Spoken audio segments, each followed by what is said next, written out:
बाकी के जन्म के बाद से ही बाकी ट्रेनिंग करता था जिससे वो अपने पिता यूजिरो हानमा का प्यार पा सके। बाकी की माँ एमी आकाजावा वो हमेशा ध्यान रखती थी कि बाकी को अच्छा मार्शल आर्ट टीचर मिले, पर्सनल जिम ट्रेनर मिले एंड अच्छी इक्विपमेंट मिले जिससे वो और स्ट्रॉन्ग हो पाए। एंड ऑफ कोर्स ये सब वो पैसे की मदद से ही करती थी। बाद में बाकी ने ट्रेडिशनल ट्रेनिंग को अपनाया एंड उसके रास्ते में बहुत फाइटर्स भी आए। बाकी का उसके पिता के साथ मुकाबला भी हुआ था पर यूजिरो ने उसे बहुत बुरी तरह हराया था। बाकी ने अपना पूरा दम लगा दिया था एंड वो अपने फुल पावर से लड़ा था पर यूजिरो के सामने ये सब कुछ नहीं था। पर यूजिरो बाकी से इम्प्रेस भी हुआ था क्योंकि उसका कॉम्बैट लेवल जो बहुत बढ़ गया था। पर जब यूजिरो ने घुमा के बाकी को पंच मारना शुरू किया तब बाकी का हालत खराब हो गया। यूजिरो ने बाकी का बहुत बुरा हालत कर दिया था। भले ही बाकी अपना होश खो बैठा था पर फिर भी यूजिरो रुका नहीं। तब बीच में बाकी की माँ यानी कि एमी आ गई एंड उन्होंने अपने बेटे को बचाने के लिए यूजिरो पर हमला किया। पर यूजिरो ने अपनी बीवी यानी कि बाकी के माँ का स्पाइन तोड़ के उनको मार डाला। तो बाकी के माँ के मरने के बाद बाकी ने डिसाइड किया कि वो एक लॉन्ग जर्नी में जाएगा एंड पावरफुल ओपोनेंट से भी मिलेगा और तब उसने कसम खाया कि वो अपने पिता को एक दिन हराएगा। बाकी यूजिरो का बेटा है एंड इसीलिए बाकी ने अपने पिता की तरह डीमन बैग को अनलॉक कर लिया था जो कि उसे किसी भी मैच में अनफेयर एडवांटेज देता है। सो जब एक हानमा बहुत स्ट्रॉन्ग बनता है तब वो अपने बैग के मसल्स को फ्लेक्स करके एक डेविल का फेस बनाता है जो कि हानमा को सुपर ह्यूमन स्ट्रेंथ दे देता है। एंड जो इस डेविल के फेस को देखता है उसे इस डेविल के फेस की वजह से फियर महसूस होता है। अभी तक हमने बस 3 हानमा को ही डीमन फेस को अनलॉक करते हुए देखा है। पहला है यूचिरो हानमा, दूसरा है उनका बेटा यूजिरो हानमा, तीसरा है उनका ग्रैंडसन बाकी हानमा। बस एक ही हानमा को अभी तक डीमन बैग नहीं मिला, वो है जैक हानमा। अभी तक ये पता नहीं चला कि जैक हानमा डीमन बैग का कैपेबल है भी कि नहीं। जब यूजर डीमन बैग को मैनिफेस्ट करता है तब उसका स्पीड,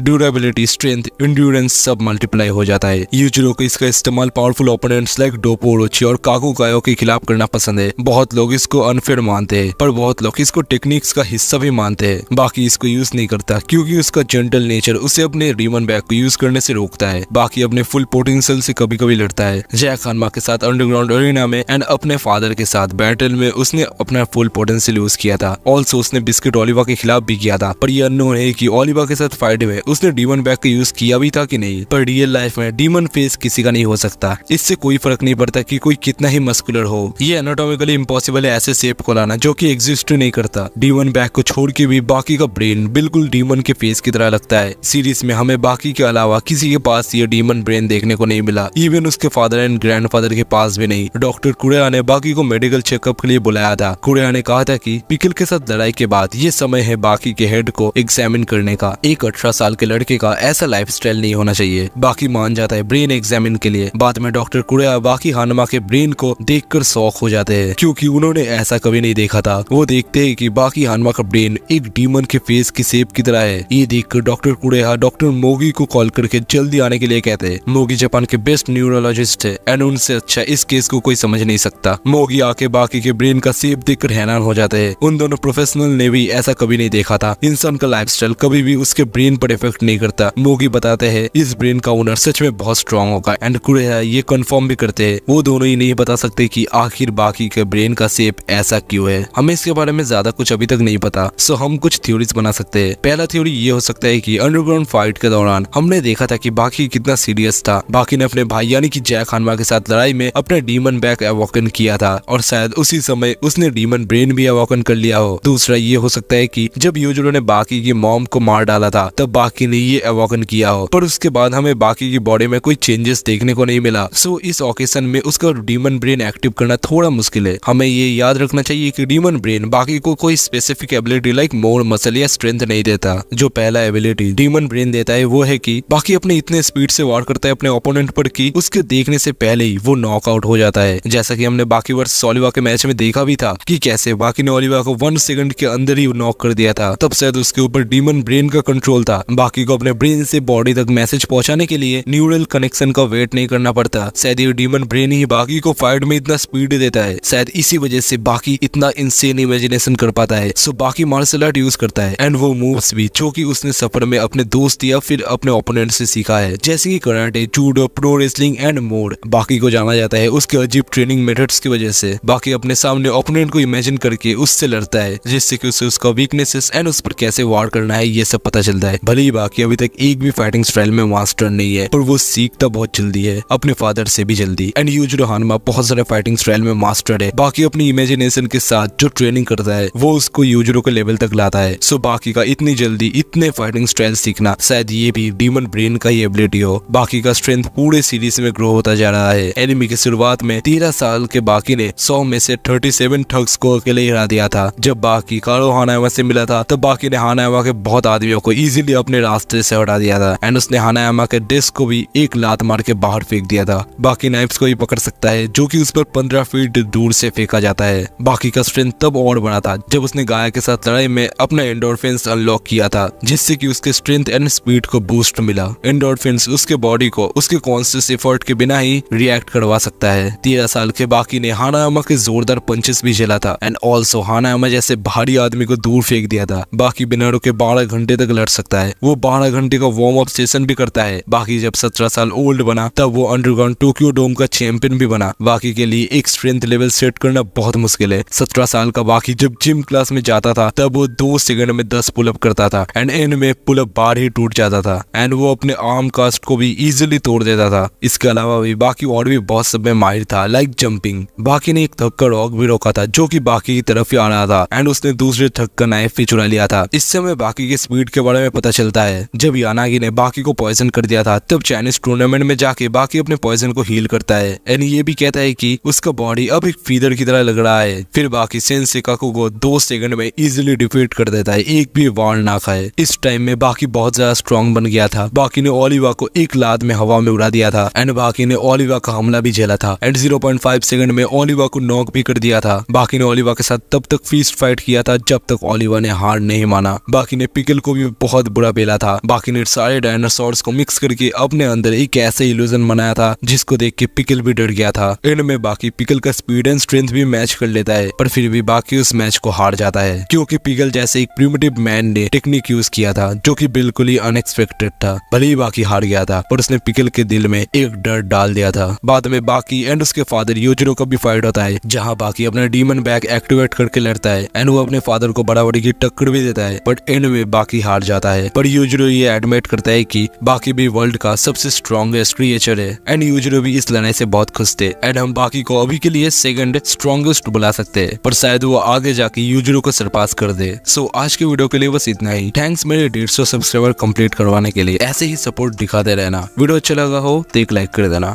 एंड चैनल पे नए आए हो तो एक सब्सक्राइब कर देना। मैं मिलता हूं आपसे अगले वीडियो में, तब तक के लिए बाय बाय।